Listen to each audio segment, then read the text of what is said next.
페이지고요. 우리 사무엘상 22장 1절과 2절만 우리 한 목소리로 읽겠습니다. 같이 읽겠습니다. 그러므로 다윗이 그곳을 떠나 아둘람 굴로 도망하매 그의 형제와 아버지의 온 집이 듣고 그리로 내려가서 그에게 이르렀고 환난당한 모든 자와 빚진 모든 자와 마음이 원통한 자가 다 그에게로 모였고 그는 그들의 우두머리가 되었는데 그와 함께한 자가 400명 가량이었더라. 아멘. 우리 한번 헌금을 위해서 기도하겠습니다. 사랑의 하나님, 감사를 드립니다.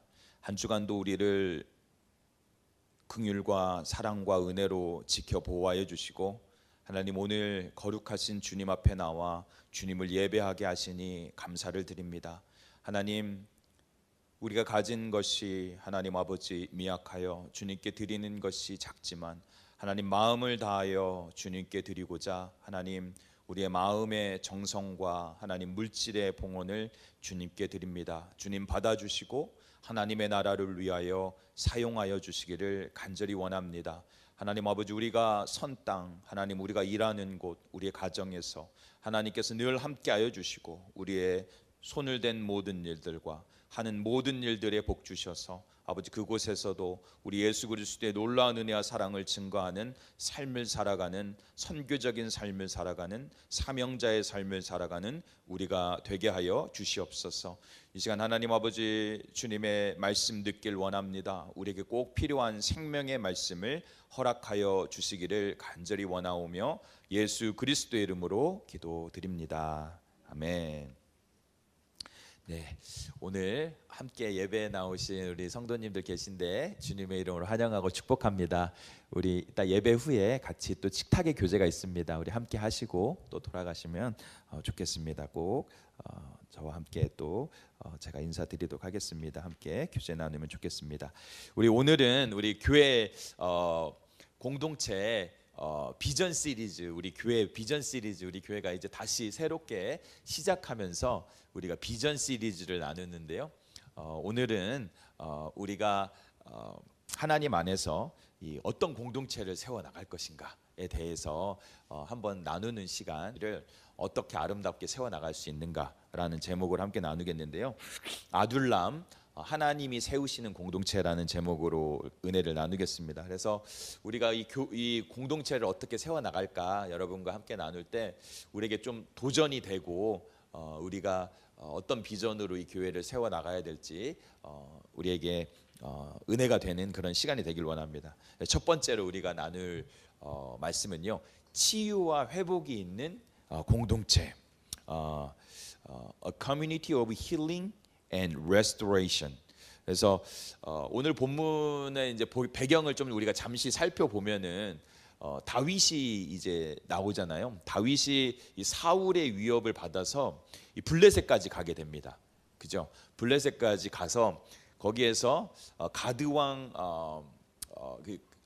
블레셋에 가서 이 가드 왕 아기스에게 가는데 거기에서 이제 블레셋에 가서도 미친 척을 하지 않으면 도저히 이렇게 안전하게 있을 수 없는 그런 상황이 되었어요. 근데 거기에서 그렇게 있다가도 이 가드 왕 아기스가 이 다윗을 공격하려는 이제 다윗에게도 이런 위험의 요소가 되었어요. 그래서 결국은 다윗이 어디로 가게 되냐? 오늘 우리가 읽은 아둘람 굴로 가게 돼요. 이제 삶의 새로운 국면이 일어나게 되죠. 그러니까 다윗에게는 엄청난 터닝 포인트가 다시 생기는 거예요. 그래서 이 아둘람 굴로 가는데 이 아둘람이라는 것의 의미는 미닝은 뭐냐면은 피난처라는 거예요. refuge라는 뜻에 우리 보시면은 이 뜻이 나오죠. 한번 보여주시면 피난처, 은신처, 도피처라는 의미가 이 아둘람이라는 단어가 그런 의미가 있는데 사실은 역사적으로는 이게 유대 땅이었어요. 유다의 땅이었어요. 근데 지금 이제 행정적으로 통치는 누가 하냐면은 블레셋 땅이에요. 그러니까 사울의 위협보다는 이 아둘람 굴에 있는 게 훨씬 나은 거예요. 그래서 이곳으로 이 다윗이 피하게 됐죠. 예, 다윗이 왕으로 기름을 받았는데 얼마나 절망적인 상황이에요. 지금 왕으로 취임도 못하고 인정도 못 받고, 사울은 장인이라는 사람이 나를 죽이려고 하고 시기 질투해서, 그리고 이렇게 다른 나라들 전전긍긍하는데 거기에서도 위협이 있고, 그러니까 외적으로 보면은 사실은 너무나 힘든 상황이에요. 그러니까 너무나 절망적인 상황이에요. 사실은 본문에서 보면은 이 사울 같은 경우, 사울 왕 같은 경우는 그가 있는 궁궐이 되게 화려하고 되게 그 기브아라는 땅에 있는데, 거기는 되게 다윗이 있는 지금 굴하고 반대되게 되게 화려한 곳으로 묘사가 돼요. 근데 우리가 여기서 볼 게 뭐냐면은, 비록 외형적으로는 다윗이 너무나도 절망적인 곳에 있고 정말로 실패한 것 같지만, 그리고 사울은 그렇게 화려한 곳에 있지만 이곳에서 놀라운 하나님의 역사가 일어나요. 하나님께서 그를 변화시키고 그에게 회복의 역사를 준다라는 것이죠. 여러분, 우리가 겉으로 볼 때는 어려운 상황이 우리에게 있을 수 있습니다. 하지만 그 겉으로 보이고 외형적인 게 전부가 아니라는 거예요. 다윗은 이 아둘람 굴에서 어떤 역사를 맡게 되냐, 그 스스로도 치료를 받고 위로함을 받고, 거기에서 다윗 왕국을 세우는 기둥들을 만나게 돼요. 이 400명, 이 아둘람 굴에 모인 400명, 그들이 기둥이 되고 초석이 돼요. 그래서 나중에 다윗의 왕국을 세운 이후에 주역 같은 역할을 하는 사람들, 충성을 하는 사람들이 여기에서 만나게 되는 것이죠. 그래서 1절과 2절을 다시 보면은 그의 형제와 아버지의 온 집이 그리로 모였다라는 거예요. 결속이 생기게 된 거죠. 그리고 나서 2절 말씀을 보면 뭐예요? 환난 당한 자, 빚진 자, 또 마음이 원통한 자가 그에게 모였다라고 해요. 그러니까 다윗이 우두머리가 됐는데 그와 함께한 자가 이렇게 모이고 한 400명 가량. 그러니까 그때 당시에 그 카운팅으로 하면 400명이지만 여자도 합치고 또 나이가 드신 분도 합치고 또 어린아이까지 합치면 뭐 800에서 600명, 600에서 800명이 넘어가는 숫자가 이제 모인 거예요. 엄청난 숫자들이 모인 것이죠. 여러분, 우리가 먼저 알 것은요, 이렇게 환난당하고 어려운 사람들이 모였다는 것은 그곳에 은혜가 있다라는 거예요. 하나님의 은혜가 있었어요. 왜 이 환난당하고 찢기고 아픈 사람들이 모였냐? 상처의 치유함을 받기 위해서 모인 것이에요. 그 사람들이 이런 치유가, 하나님의 은혜가 있는 곳에 치유가 있고 회복이 있다는 것을 알았기 때문에 모이게 된 거라는 것이에요. 여러분, 우리가 방금 봤지만 이렇게 삶에서 외형적으로 파산당하고 어렵고 힘든 자들이, 정말로 어떤 이들은 빚진 자들, 그 당시에 이제 노예 신세가 되고 재정적으로 파산하고 사울 왕의 그런 폭정으로 인해서 여러 가지 삶의 어려움을 당하고, 또 마음, 내면적으로 그런 외적인 거 말고 마음적으로 원통하고 분하고 실패한 자들이 모였다라는 것입니다. 이렇게 외적으로, 물질적으로, 내적으로 고통당한 이들이 아둘람 굴에 모였는지, 아까도 말씀드렸지만 이유는 뭐냐? 그곳에 은혜가 있었기 때문이에요. 치유가 있었고 회복이 있었던 거예요. 여러분, 아까도 제가 시편 57편 7절을 읽었지만 이것은 다윗이 굴에서 쓴 시편이에요. 다윗이 그 굴에서 이 시편을 썼는데, 아까 읽어드린 시편 57편 7절에 뭐라고 해요? 다윗이 이 57편을 보면은 정말로 내가 이 어렵고 환난을 당하는 순간이지만 다윗이 하나님의 은혜를 경험하여, 그리고 나서 그 위로를 받게 돼요. 그리고 나서 회복이 되는 것이죠. 다윗에게 그런 회복이 일어나는데, 물론 사람들이 모임으로 인해서 하나님이 날 아직 안 버렸구나, 하나님이 나와 함께 하는구나, 이것도 느끼고 하나님의 위로를 경험하면서 아까 제가 말씀드린 7절 말씀, 그런 고백을 하는 것이죠. 하나님이여 내 마음이 확정되고, 우리 같이 한번 읽겠습니다. 시작. 하나님이여 내 마음이 확정되었고, 내 마음이 확정되었고 내가 노래하고 내가 찬송하리이다. 그리고 8절까지 읽어보면, 제가 읽어드릴게요. 내 영광아 깰지어다, 비파야 수금아 깰지어다, 내가 새벽을 깨우리로다. 외적으로 보면은 무너진 것 같지만 내적으로는 참된 예배자로 서게 되고 다윗의 다윗다움이 회복되는 거예요. 다윗이라는 사람이 이제 다윗 왕국, 하나님의 왕국의 진정한 왕으로, 하나님이 세우시는 왕으로서, 하나님의 종으로서 서기에 그가 여기서 빚어지는 역사가 일어나는 거예요. 다윗이 여기서 하나님의 만져주심을, 위로하심을, 치료하심을, 회복하심을 경험하고 이런 선포가 일어난 거예요. 저와 여러분에게 이런 경험이 있기를 간절히 축원드립니다. 여러분, 우리가 외형적인 상황에서 무너지는 게 아니에요. 우리가 내적으로만 강하게 서면 우리가 세상이 감당치 못할 사람들이 될 줄 믿습니다. 그래서 이렇게 다윗이 먼저 회복되니까 어떻게 돼요? 다윗이 이러한 경험을 해봤기 때문에 누군가를 위로할 수 있는 위치에 간 거예요. 그러니까 사람들이 모이게 돼요. 다윗이라면, 지금은 사울이라는 왕이 인본주의에 쩌들어서 폭정을 일삼고 다윗을 저렇게 죽이려고 하는데, 다윗이라는 사람은 비록 도망자의 신세지만 그가 긍휼의 마음으로 누군가를 품고 사랑하는 사람이다. 우리는 환난을 당했지만, 우리는 빚진 자지만, 우리는 마음이 원통한 자지만 다윗에게 가면 우리는 위로를 얻을 것이다 하고 가게 된 거예요. 하나님의 은혜가 다윗에게 임했고, 다윗에게 임한 은혜가 그 모든 아둘람굴에게 임하게 된 줄 믿습니다. 저와 여러분에게 이러한 축복과 은혜가 임하기를 간절히 원합니다. 그래서 이 아둘람 공동체에는 회복과 치유의 역사가 있었어요. 이들이 이제 삶의 새로운 시작을 할 수 있게 된 거예요. 그곳에서 치유받고 회복됐고 어떻게 됐다고요? 나중에 다윗이 왕국을 세울 때 주역들이 됐다라니까요. 그들이 충성스러운 일꾼이 됐어요.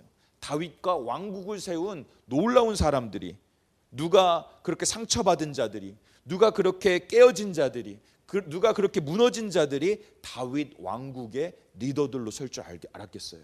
주님이 하신 것이죠. 저와 여러분이 우리 공동체를 이렇게 비록 상처받고 힘들고 어렵고 원통한 자가 모이는 곳일 수 있지만, 이곳에서 은혜와 치유가 먼저 일어나길 원합니다. 그래서 이 공동체를 통해서 정말로 세상을 품을 수 있는, 정말로 모세처럼 실패했던 자들, 다윗처럼 실패했던 자들, 바울처럼 실패했던 자를 하나님이 들어 사용하시는 것처럼 우리의 그런 아픔의 경험이 우리를 사용하시는 놀라운 하나님의 도구가, 채널이 되기를 간절히 축원드립니다. 그래서 여러분, 우리가 여기에 있는 이유가 이 맨하탄 땅에 수많은 사람들, 고통받는 사람들, 아파하는 이들을 우리가 위로하고 치료하는 역사가 일어나야 될 줄 믿습니다. 우리 교회에 오는 자들은 육신의 질병도 나을 것입니다. 영적인 고침을 받게 될 것입니다. 우리가 정신적으로도 강건한 사람들로 세움을 받고 사명자로 일어나는데 우리 교회가 통로가 되길 간절히 바랍니다. 우리 교회가 쓰임 받는다는 것은 여러분이 삶의 현장으로 가서 여러분이 선교적인 삶으로 말미암아 여러분의 영향력을 통해서 많은 사람들이 위로받고 치료받고 회복되는 역사가 일어나게 될 줄 믿습니다. 그런 역사를 감당하라고 우리를 여기에 보내준 거예요. 저도 지나와서 보면은, 제가 예를 들어서 잘 되었던 이야기, 제가 어떤 성공했던 이야기, 그것이 결코 미니스트리에 큰 도움이 안 돼요. 제가 그랬다는 게 아니라, 제가 돌아보면은 어떤 경험들이 오히려 미니스트리에 도움이 되냐? 내가 깨어져 봤던 경험, 내가 넘어져 봤던 경험, 내가 아팠던 경험이 오히려 성도들의 마음을 이해할 수 있고 그들과 함께 울어줄 수 있고 예수의 마음으로 바라볼 수 있게 되는 거예요. 우리가 겪는 그런 아픔의 순간들이 하나님의 역사를 드러내는데 쓰임받게 될 줄 믿습니다. 제가 정말로 여기에 올 수 있었던 것은, 저도 맨하탄에서 유학을 하면서 유학생활의 어려움을 겪어봤기 때문에, 이곳에서 힘들어봤기 때문에, 함께 그때 청년들하고 함께 기도해봤기 때문에 하나님이 다시 부른 거예요. 그래서 이곳에 가서 맨하탄의 그 영혼들을 그 영혼들과, 그리고 맨하탄에 있는 그 어떤 도시를 바라볼 때의 그 아픈 마음이 있기 때문에 올 수 있게 된 거예요. 여러분도 언젠가 여러분을 주님이 사명의 자리에 부를 때, 여러분이 아파했던 기억들, 여러분이 넘어져 봤던 기억들, 여러분이 눈물을 흘렸던 그 기억들을 주님이 반드시 사용할 줄 믿습니다. 언젠간 여러분이 우뚝 서겠죠. 리더로서 우뚝 서고, 여러분이 빛과 소금처럼 설 날이 있지만, 하나님이 그런 광야의 시간들을 통해서 여러분을 치유하고 위로하고 회복한 기억들을 반드시 사용한다라는 거예요. 그냥 과거니까 지워버려, 이게 아니라 내가 하나님 앞에서 이러한 광야의 기억을 어떻게 사용할까, 여러분 고민하고 그러한 치유와 회복의 공동체가 되기를 간절히 축원드립니다. 근데 여러분, 우리가 이렇게 치유의 공동체, 회복의 공동체, 위로의 공동체가 되면요, 내가 그 길로 가게 되면 누가 가장 베네핏을 얻냐? 내가 얻는 거예요. 제가 장애 사역을 해봤다고 했잖아요. 그런 사역을 할 때 정말로 많은 사람들이 자원봉사를 와요. 정말로 와서 내가 뭐 좀 도와보겠다, 내가 누구를 위로해보겠다, 내가 그들에게 그들의 상처를 싸매주겠다 하지만 결론적으로 어떤 일이 일어나냐? 내가 위로받고, 위로하러 왔는데 내가 위로받고, 내가 고치러 왔는데 내가 고침받고, 내가 도움 주러 왔는데 오히려 도움을 받아요. 세상적으로는 성공한 사람들이 그렇게 와요. 하지만 내면에 있던 외로움과 슬픔과 아픔이 오히려 그 순수한 영혼들 통해서 내가 주님 위로받았습니다, 내가 여기 와서 성령의 은혜를 경험했습니다, 아무리 좋은 목사님의 설교를 들어도 감동이 없었는데 그들과 호흡하며 내가 예수님을 보게 됐고 내가 주님 살아계시는 걸 느꼈다라는 거예요. 여러분, 우리가 위로자가 되면, 우리가 치료자가 되면, 우리가 회복자가 되면 그런 역사가 일어날 줄 믿습니다. 여러분, 그래서 우리는 힘써 위로의 역할을, 치료자의 역할을, 회복자 역할을 감당해야 되는 줄 믿습니다. 여러분, 그래서 우리 예수 그리스도께서 여러분, 우리 예수 그리스도께서 이 땅에 오신 이유가 뭐예요? 이 낮고 낮은 땅에 오신 이유가 우리를 위로함이에요. 치료하심이에요. 예수님께서 왜 그 좁디 좁은 고난의 길을, 십자가의 길을 걸으셨어요? 왜 예수님께서 자신의 목숨을 우리를 위해 죽으셨어요? 왜 예수님께서 그 사망 권세를 무너뜨리고 부활 승천하셨어요?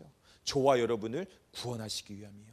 그가 우리를 위해서 먼저 수치를 당하셨고 아픔을 당하셨고 우리를 위해 모든 걸 내어주신 이유는 우리를 위로하고 우리를 치료하고 회복시키심을 여러분 믿으시길 간절히 바랍니다. 우리가 먼저 그 은혜를 받고 이제는 우리가 다른 이들에게 그 은혜를 증거해야 될 줄 믿습니다. 그래서 이사야서 53장 5절은 뭐라고 해요? 그가 채찍에 맞음으로 우리가 나음을 얻었도다. 할렐루야.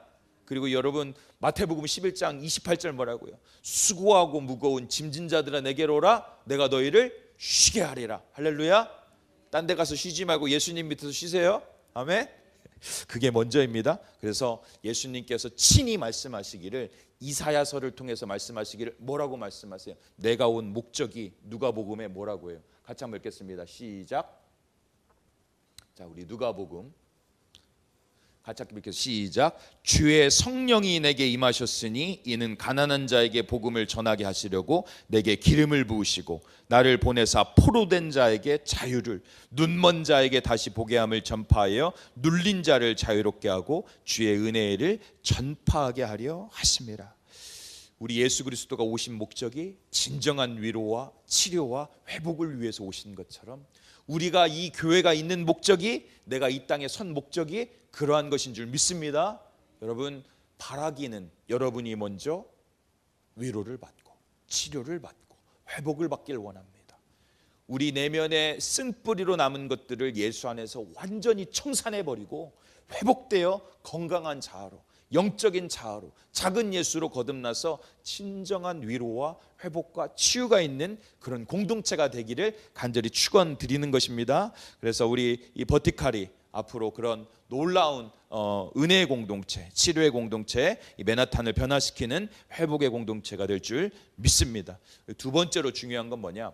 은혜와 사랑이 충만한 공동체가 돼야 된다라는 것입니다. A community filled with grace and love 라는 것이죠. 여러분, 우리 버티칼의 공동체가 은혜가 충만하면 좋겠어요. 사랑이 충만하면 좋겠어요. 아멘. 여러분, 우리가 은혜로 구원받은 사람들 아닙니까? 사랑으로 구원받은 사람들 아닙니까? 나는 내 의로 구원받았습니다. 손들어. 있어요? 나는 I try my best to be saved. 누구예요? 없죠. 나의 righteousness로 구원받은 한 명도 없어요. 저를 포함해서. 우리는 오직 은혜, 오직 사랑으로 구원을 받은 자들이에요. 그렇죠? 그래서 우리 교회에 만약에 은혜가 없다면 우리는 세상과 다를 바가 없는데요. 여기에 만약에 은혜가 빠지면 여기는 그저 세상의 어떤 모임과 똑같은 곳이에요. 하지만 은혜가 있고 사랑이 있을 때 이 공동체가 비로소 하나님이 세운 공동체가 되는 줄 믿습니다. 여러분, 가끔 교회들을 이렇게 방문해 보면 목회자라 그럴 기회는 많이는 없어요. 근데 가끔 방문해 보면 사람들의 얼굴에서 그 환영하는 얼굴에 은혜가 넘치는 곳이 있어요. 물론 너무나 과도한 관심을 주면 안 되겠지만 정말로 사랑으로 그들을 가족처럼 맞이하고 사랑하는 그런 공동체를 보게 돼요. 여러분 그런 공동체를 우리가 만들어가길 간절히 바랍니다. 근데 어떤 공동체는 어떻게 돼요? 그냥 뭐 누가 오든 말든 뭐 상관도 안 하고 닭 줬던 게 지붕 쳐다보듯이 밍숭맹숭한 데도 있어요. 하지만 우리가 정말로 은혜가 있는 공동체라면 우리가 그 은혜를 나누는 공동체가 되기를 간절히 원합니다. 여러분 아둘람 공동체가 바로 그런 은혜가 있는 공동체였어요. 서로를 품어주는 공동체. 왜냐? 서로 상처를 받아봤기 때문에, 아파했기 때문에 서로를 품어줄 수 있는 공동체가 됐던 것이에요. 여러분 이 공동체의 자격은 오직 하나님의 은혜였어요. 우리 교회 공동체의 자격이 뭐예요? 여러분 우리 학벌이에요? 여러분 우리의 외모예요? 여러분 외모면 우리 다 성형수술 해야 돼 지금. 물론 여러분 다 예쁘고 다 잘생겼는데 중요한 거는 외모가 자격이 아니고 조건이 자격이 아니고 배경이 자격이 아니라는 거예요. 학벌이 자격이 아니라는 거예요. 그렇죠? 우리의 자격은 오직 그리스도의 은혜라는 거예요. 내가 그 은혜로 여기에 왔고 그 은혜가 이 공동체를 이끌어가는 줄 믿습니다. 여러분 저와 여러분이 이렇게 오직 주님의 은혜와 사랑으로 하나 된 공동체라는 것을 믿고 이 공동체를 정말로 은혜와 사랑이 충만한 공동체로 세워가기를 간절히 원하는데요.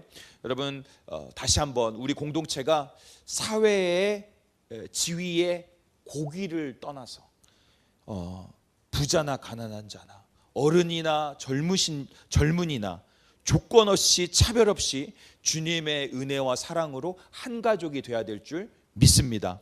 여러분 학벌과 사회적 어떤 배경으로도 우리가 차별이 있어서는 안 되는 것이죠. 우리는 그리스도 안에서 유일하게 하나 되게 하는 것은 다시 한번 은혜이고 오직 사랑인 것을 기억하는 저와 여러분들 되기를 간절히 바랍니다. 여러분 우리가 예수님의 은혜와 사랑으로 이 자리에 있다는 것을 알고 늘 겸손한 마음으로 이 자리에 있기를 간절히 바랍니다. 우리가 이제 좀 여기에서 또 성장할 수도 있고 더 분명히 성장할 거라 믿는데 성장하고 그런 우리가 여기서 섬겼던 시간이 더 오래되고 우리의 직분이 더 교회에서 어떤 뭔가를 맡는 직분이 있다 하더라도 늘 겸손함을 유지해야 돼요. 여러분 마태복음 20장을 보면요, 저도 마찬가지예요. 전도사 때나 목사나 목사 할아버지나 다 겸손해야 돼요. 저도 목회를 더 할수록 겸손해지지 않으면 하나님의 일을 할 수가 없어요. 여러분 마태복음 20장의 포도원의 비유를 알죠? 장터에서 포도원 주인이 와서 그렇게 일을 시켜주기를 원했던 포도원 일꾼들이 있어요. 어떤 이들은 새벽 6시에 불려갔어요. 어떤 이들은 9시에 불려갔어요. 어떤 이들은 3시에 불려갔어요. 3시에 불려간 이들은 아주 운이 좋은 것이죠. 그런데 포도원 주인이 그들에게 품삯을 어떻게 줘요? 일찍 왔으니까 먼저 주고 좀 늦게 왔으니까 덜 주고 그게 아니에요. 그 포도원 주인이 정확하게 한 데나리온을 모두에게 줘요. 여러분 은혜에는 차별이 없는 줄 믿습니다. 주인은 그 은혜를 가지고 주인이 은혜의 주권을 가지고 은혜를 줄 모든 권리와 권세가 있는 거예요. 우리는 주시는 대로 받는 거예요. 근데 그 은혜는 감사하게도 평등하다라는 거예요. 내가 지금 부족해도 여러분 상대적으로 보면 우리는 누군가 앞에서 항상 부족해요. 항상 모자라요. 그런 우리에게 동등한 은혜를 준다는 것이 은혜인 줄 믿습니다. 저도 마찬가지예요. 여러분 저도 부족하지만 하나님이 그 똑같은 십자가에서 예수 그리스도께서 죽은 동일한 은혜를 저도 받은 거예요. 여러분도 마찬가지입니다. 여러분 가운데 누구는 너는 좀 더 이쁘니까 내가 더 줄게. 너는 공부를 더 했으니까 내가 좀 더 줄게. 너는 좀 더 열심히 하니까 더 주게. 그런 거 아닙니다. 여러분 주님의 이 놀라운 은혜, 그렇기 때문에 우리가 다 알 수도 없고 이해할 수도 없는 이 은혜를 우리는 받은 자입니다. 내가 그 은혜를 받았기에 다른 이들에게도 그 은혜가 있음을 믿고 그 은혜로 살아가고 그 은혜로 공동체를 세워가고 그 사랑으로 이 공동체를 세워나가는 저와 여러분들이 되기를 간절히 원합니다. 그런데 기억할 거 하나 있습니다. 먼저 온 자들에게 주시는 반드시 하나님의 상급과 은혜가 있다라는 거예요. 그들의 상급은 뭐예요? 그들이 먼저 주님의 종이 되어서 헌신한 것이 주님의 기쁨이 된 것이 그들의 기쁨이고 주님의 기쁨이에요. 주님은 그것을 반드시 리워드합니다. 하늘에서 리워드하고 이 땅에서 리워드해요. 그래서 우리의 상급과 우리가 받은 은혜는 오직 주님으로부터만 받는 줄 믿고 우리는 그 은혜의 삶을 살아야 될 줄 믿습니다. 아멘. 우리 주님은 여러분을 기억해요. 여러분을 너무나 사랑하시고 여러분의 일거수일투족을 주님이 더 잘 아시는 거예요. 여러분 바라기는 우리 교회를 은혜로 섬기기 위해서, 그럼 목사님 저도 맨 처음에는 은혜로 섬겨봤는데 요즘은 은혜가 마르고 사랑이 말랐어요. 그러면 어떻게 회복해야 되냐? 처음 장터에서 포도원 주인에게 불림을 받기를 원했던 마음이 회복돼야 돼요. 장터에 있다가 내가 다시 그 포도원 주인이 나를 하이어해 주기를 원했던 그 간절한 마음이 회복돼야 되는 거예요. 저와 여러분이 그 마음이 회복되기를 원합니다. 아둘람 굴에 가려고 했던 그 상처받고 아픔 있던 이들이 아둘람 굴에 가기 전에의 마음을 회복하면 우리가 다시 회복을 할 줄 믿어요. 우리가 처음 예수 그리스도를 받았을 때 그 뜨거움을 회복하라는 거예요. 저와 여러분이 그 마음을 회복하기를 간절히 축원드립니다. 아멘. 그래서 여러분 우리가 사도행전 2장 21절에 우리에게 말하는, 같이 한번 읽겠습니다. 시작. 누구든지 주의 이름을 부르는 자는 구원을 받으리라 하셨느니라. 구원의 은혜에 차별이 없는 줄 믿습니다. 우리 모두가 이렇게 동등한 은혜를 받은 자라는 사실을 기억하고 여기에 들어오는 이들도 복을 얻고 나가는 이들도 복을 얻는 역사가 일어나기를 간절히 축원드립니다. 우리 마지막으로 우리 공동체는 비전과 사명의 공동체가 되어야 될 줄 믿습니다. A community of vision and mission. 그렇죠? 마지막으로 나눌 말씀인데요. 이 다윗은 비록 아둘람굴에서 도망자의 신세였지만 그저 나는 이제 불황자, 나는 이제 건달 패거리의 두목이라고 생각하지 않았어요.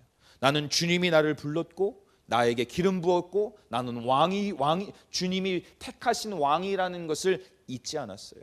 그는 비전을 가졌어요. 하나님 나라의 왕국을 내가 세워가리라는 그는 비전을 잊지 않았어요. 그래서 그는 그냥 이제 될 대로 되라 살은 인생이 아니에요.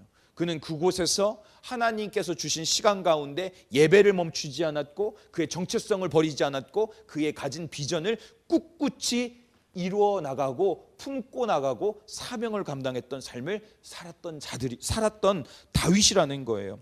여러분, 그래서 하나님이 그 비전을 다윗을 통해서 결국 이뤄요, 안 이뤄요? 이뤄요. 다윗 왕국은 하나님이 가장 기뻐하시는 왕국이었어요. 그래서 오늘날 이스라엘의 국기에 있는 그 별이 누구의 별이에요? 삼손의 별이에요? 누구의 별이에요? 바울의 별이에요? 누구 별이에요? 다윗의 별이잖아요. 그게 다윗의 별이에요. 그만큼 하나님이 기뻐하신 종이에요. 그만큼 하나님이 그 영혼을 귀하게 여기신 거예요. 여러분, 우리가 이 땅을 살면서 중요한 것은요, 비전을 가지는 거예요. 이 땅 가운데에서 우리가 곧 죽어도 비전을 가져야 돼요. 여러분, 비전을 삶을 살기 위해서 중요한 게 뭐냐고 봤더니 제가 곰곰이 보니까 정체성을 잃지 않는 거예요. 내가 누구인지, 지금 내가 하나님의 자녀이고 거룩한 백성, 왕 같은 제사장이라는 새로운 신분에 대한 바른 인식과 개념과 믿음이 있어야 돼요. 그것만큼은 흔들려서는 안 돼요. 여러분, 우리가 이 사실을 잊지 말아야 되는데, 다시 말하면 스스로 존엄하게 여기고 비전을 가진 사람으로 살아가야 된다는 거예요. 그러면 세상도 그런 사람을 무시하지 못해요. 여러분, 비록 다른 종교에서 한 말씀이지만 저는 이 말에 참 공감을 해요. 어떤 말씀이냐? 세상이나 환경의 어려움으로부터 오는 화살을 첫 번째 화살이라고 해요. 그리고 두 번째 화살은 뭐냐? 우리 자신이 나에게 쏘는 화살이에요. 분명한 것은 첫 번째 화살은 우리가 못 피할 수도 있어요. 상황이 주는, 환경이 주는, 배경이 주는 것, 화살은 내가 못 피할 수 있어요. 근데 두 번째 화살, 내가 내면에 내가 쏘는 화살은 피할 수 있어요. 나를 스스로 실패자로 여기고 나는 안 된다라고 부정적인 말을 하고 나는 할 수 없다라는 그런 낙담 가운데 가둬두는 두 번째 화살은 우리가 피할 수 있는 것이에요. 아멘. 저와 여러분이 그런 역사가 일어나기를 간절히 바랍니다. 여러분, 어찌 보면 내가 바꿀 수 없는 것 때문에 우리는 목매달고 거기에서 넘어지지만 내가 바꿀 수 있는 것에 집중하는 게 지혜로운 인생인 줄 믿습니다. 다시 한번 여러분, 우리가 기억해야 될 것은, 우리가 이 외적인 조건을 뛰어넘기 위해서 중요한 것은, 첫 번째, 하나님이 우리를 부르신 정체성을 붙드는 것. 나의 정체성을 통해서 하나님의 비전은 내가 이루는 게 아니라 하나님이 이룬다는 것을 믿으시길 간절히 바랍니다. 그럼에도 불구하고 내 노력으로 여러분 우리는 많이 넘어져요. 하지만 능력이 심히 큰 것이 사람에게 있는 것이 아니라 아버지께 있음을 다시 한번 믿고 부르짖어 기도하며 여러분의 정체성을 붙들며 나아가는 저와 여러분 되시기를 간절히 축원드립니다. 여러분, 두 번째로 중요한 거는 상황과 환경과 배경이 우리의 비전과 사명을 바꿀 수 없다라는 거예요. 우리의 비전과 사명이 우리의 상황과 환경을 바꿀 수 있다라는 것입니다. 여러분, 다윗이 꿈꾼 이 비전 안에서 아둘람 공동체 일원들이 어떻게 됐다고요? 초대 다윗 왕국의 기라성 같은 리더들이 됐어요. 그들이 다윗이 꿈꾼 비전을 함께 붙들었던 거예요. 여러분, 역대상 11장과 12장을 보면요, 다윗 왕국의 핵심이 되는 인물들이 거기에 열거가 돼요. 그들이 어디에 있었냐면 그들이 아둘람굴에서 함께 출입하던 자라는 것이 거기에 나와 있어요. 아둘람굴에서 아무도 주목하지 않던 때 비전으로 뭉쳤던 이들이 어떻게 됐냐? 다윗 왕국의 실세들이 된 줄 믿습니다. 비전과 더불어서 여러분, 우리가 더 기억해야 될 게 뭐냐면은 사명을 붙드는 거예요.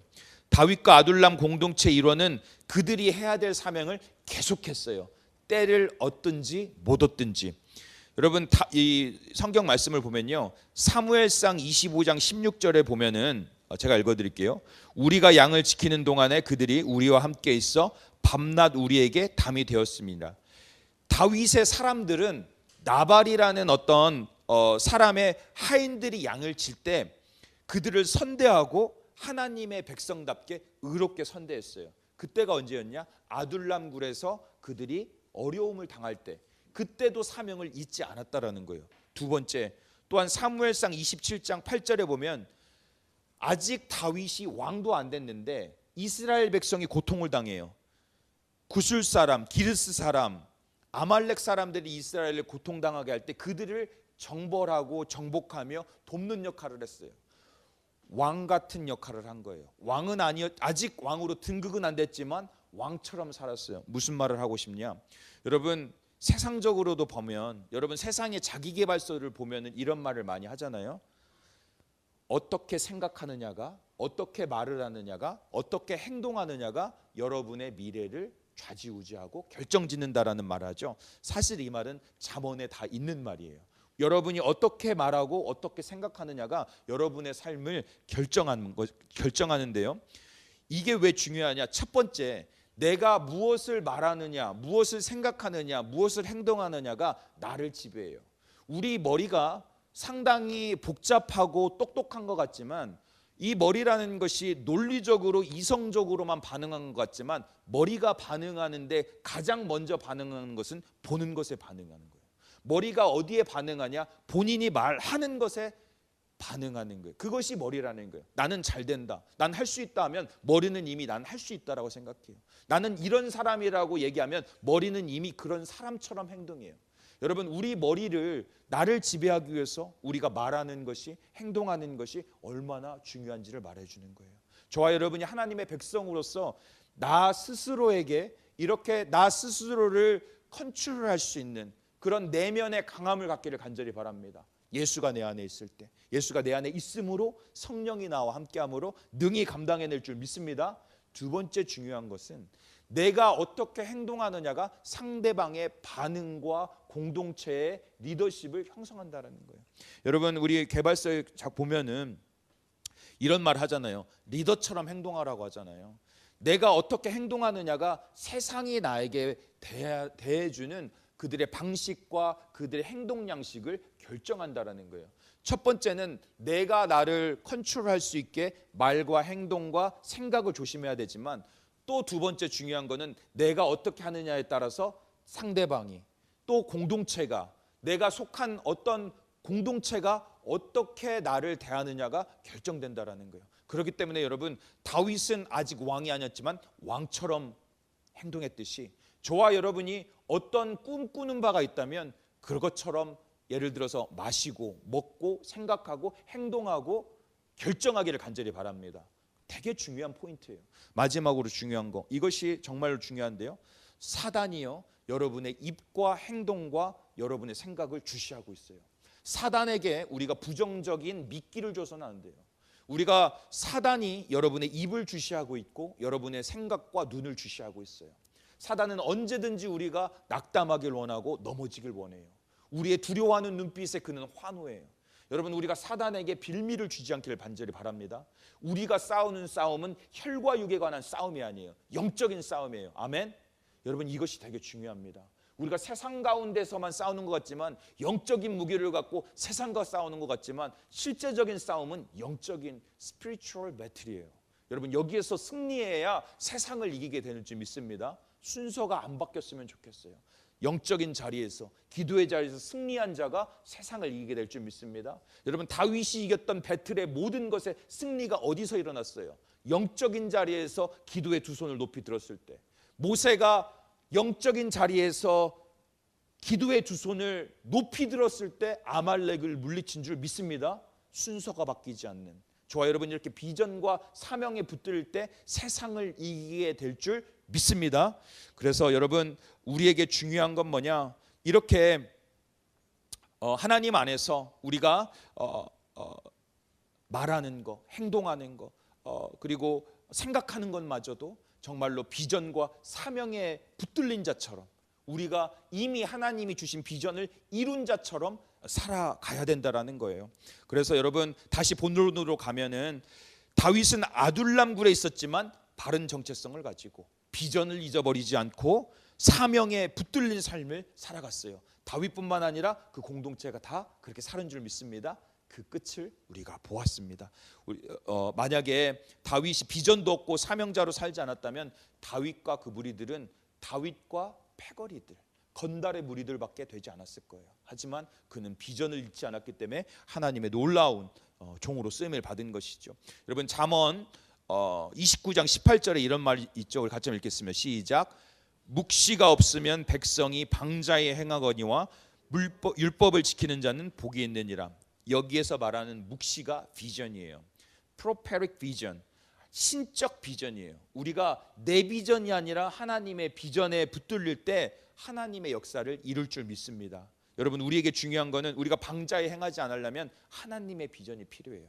우리의 비전은 성공을 이끌 수는 있어요. 하지만 우리의 비전만으로는 하나님의 역사를 이룰 수 없어요. 하나님의 비전에 붙들려 하나님의 역사를 이루는 저와 여러분이 되길 원합니다. 다시 한번 비전을 발견하고 비전을 이룬 자처럼 그렇게 살아가는 저와 여러분들 되시기를 간절히 바랍니다. 이제 말씀의 결론 맺겠는데요. 우리는 이 맨하탄이라는 특수한 도시에 여러분 있죠. 우리가 기억해야 될 건 뭐냐? 아무리 생각해봐도 여기가 땅끝이에요. 이제 예수 그리스도께서 사마리아 땅끝까지 이르러 내 복음을 전하라고 했는데 여기가 땅끝인 이유는 하나님은 마지막 시대에 선교를 하기 위해서 오히려 이 도시라는 곳에 수많은 종족들과 나라 사람들을 이곳에 보내줘요. 여러분, 우리 선교 한번 가려면 돈 얼마 들어요? 적어도 몇천 불 들잖아요. 그죠?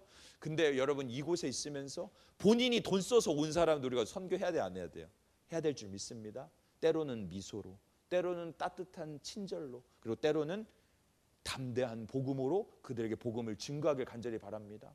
우리는 때를 얻든지 못 얻든지 이 선교의 사명을 하기 위해서 이곳에 온 줄 믿습니다. 여러분, 한번 저를 따라해 보시길 간절히 바랍니다. 나는 선교사다. 다시 한번, 나는 선교사다. 되기 싫은 사람들 지금 안 따라했어요. 제가 다 봤어요. 여러분, 중요한 거, 여러분 다시 한번 우리가 이 선교적인 사명을 감당해서, 여러분, 목사님 저는 딴 건 못하겠습니다. 기도라도 시작하세요. 아멘. 기도는 할 수 있죠? 네. 기도하다 부름받을지어다. 아멘. 여러분, 저와 여러분이 선 곳에서 맨하탄이 선교지이고 딱 한 가지 중요한 건 여러분이 일하는 곳, 여러분이 다니는 학교, 여러분의 가정이 내가 선교사로 부름받았다는 사실 잊지 않고 살아가길 간절히 바랍니다. 어디에 있든지 버스를 타든지 전철을 타든지 나는 선교사다라는 정체성을 가지고 살아가시기를 간절히 바랍니다. 여러분, 그렇게 우리가 다시 한번 상황과 환경을 떠나서 이렇게 비전으로 타오르고 사명으로 타오르기를 간절히 바랍니다. 상황에 이끌리는 사람이 아니라 사명이 불도저처럼 저와 여러분의 삶을 이끌어 가시기를 간절히 축원드립니다. 우리가 만들어가는 공동체가 다시 한번 하나님의 위로와 치유와 회복이 있는 공동체가 되기를 원합니다. 참으로 누구나 이곳에서 새 생명을 얻고 정말로 소망의 사람들로 거듭나길 원합니다. 또한 이 버티컬이 예수님의 은혜와 사랑이 충만한 공동체, 내가 예수 그리스도 안에서 조건 없이 하듯이 조건 없이 다른 사람들을 사랑하고 품는 공동체가 되기를 간절히 바랍니다. 마지막으로 하나님이 주신 비전과 사명에 충성하는 공동체 되기를 간절히 바랍니다. 그리할 때 이곳에 하나님의 나라가 임하고 주님의 영광이 이곳에 충만하고 주님께서 우리를 통하 영광 받으실 줄 믿습니다. 우리 기도하겠습니다. 사랑의 하나님, 주님께서 우리 버티컬 교회를 사랑하시고 우리에게 비전을, 이 공동체가 꿈꿔야 될 비전을 주시니 감사를 드립니다. 하나님, 이 공동체에 진실로 하나님 아버지 치유와 회복이 일어나고 은혜와 사랑이 충만하며 비전과 사명으로 똘똘 뭉친 충만한 이들이 일어나서 맨하탄 지역과 우리가 선 땅에서 아버지께 영광 돌리는 삶을 살아가는 귀하고 복된 공동체가 되게 하여 주시옵소서. 주님의 감사드리며 예수 그리스도의 이름으로 기도드립니다. 아멘.